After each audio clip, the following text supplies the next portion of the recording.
It all started with a father's death that led to a life filled with death. It all began in 6th grade, when I was constantly tortured by the very people that I wanted to be friends with. It was then that I developed the hard outer shell. There are a lot of things in our lives and in this world that can cause us to become brittle, hardened lumps of clay.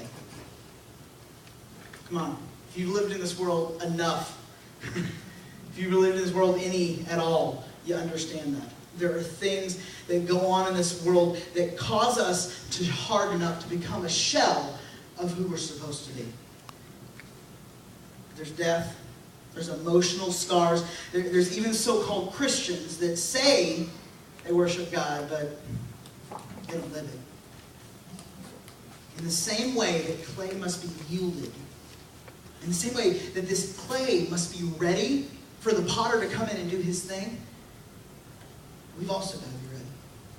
We've also got to be ready. We have to be ready for God to do those things. And so often we walk through our lives and we become hardened, we become brittle. We may look good on the outside. Everyone may look at us and say, oh yeah, they've got everything together. But in reality, if we were really honest with other people or even with ourselves at times, we would say, man, yeah, I close myself off from other people. I harden myself up because I want to protect what's on the inside. That's why we do it, if we're honest. We put up these shields, we put up these walls, and we hold ourselves in because we don't want anyone to hurt us. We don't want life to get to us. We may have gone through circumstances in our life that have almost destroyed us, and we become like a hard, brittle lump of clay. And what we've got to understand about this is so often when we do that, we end up doing the same thing to God. It's very hard to become a brittle, hard person to the world that's around us and not be the same thing to God. Because when we close ourselves off, when we become hurt, we become injured or wounded, we tend to do that all around. What we need to know about God is a gentleman. This is something I have always said about God. God is a gentleman.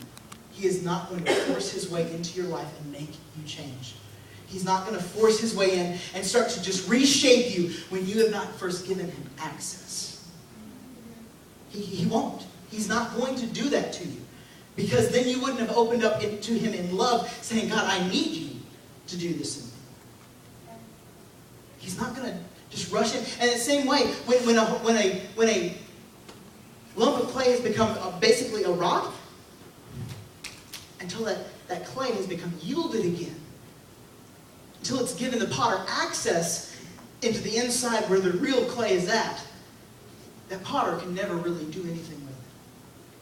The purposes, the designs, the blueprint that potter has for that clay will never be realized until access is given. And in the same way, we have to give access to God. The clubs, the drugs, the selling of the drugs, the sex, they all drowned out any view of God that I had whatsoever. There was no reason for me to live for him. God? God who? I could care less. All I had to do was give him attention, flirt, be nice, and I was good. Another girl, done and over with. I found myself looking at God in a whole new perspective.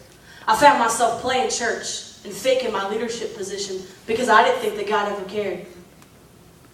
I started drinking as a pathetic excuse to wash down my emotions. I knew God was calling me, but I did not want to move on.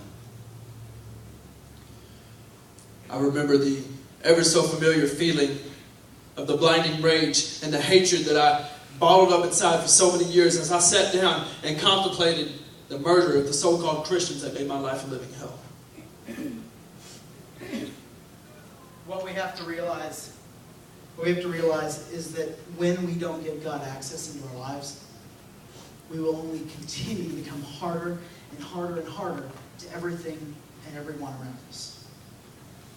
It's an equivalent. You almost count it as a spiritual equation, is that when we don't give God access, we will become harder.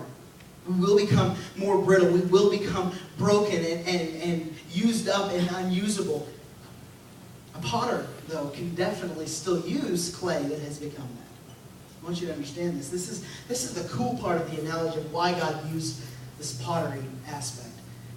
Potter can definitely still change a lump of clay that has become brittle and hardened if it allows him to.